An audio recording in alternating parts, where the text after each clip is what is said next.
धन्य हो मेरे वीरों, बेशरम बच्चों और मंत्रियों, बताओ आज का क्या समाचार है? तुम जानते हो मेरा नाम लंका है, नहीं दो लोग की महिमा, अरे नहीं दो लोग की महिमा, मेरे किसदार के आगे सरस्वती ने दरबार के हुआ है आज दुनिया में, हुआ है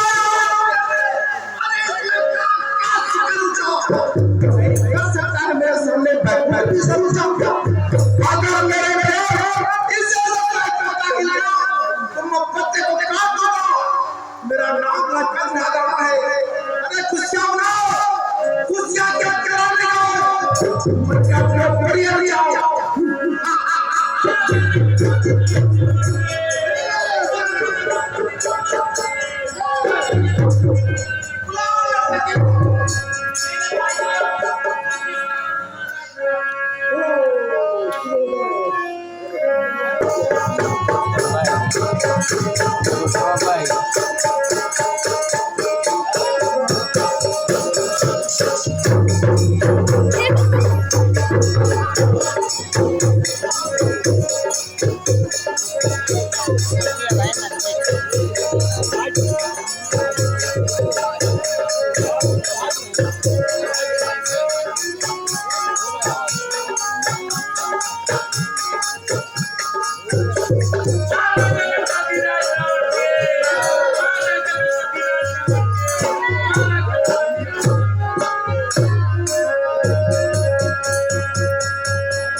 बहन मैं सबको खरदूसर खरदूसर में समान अत्यंत वीर बलवान है और नर हरगिज नहीं हो सकते। नर में इतनी हिम्मत, लेकिन बहन अपना प्रमाण देने के लिए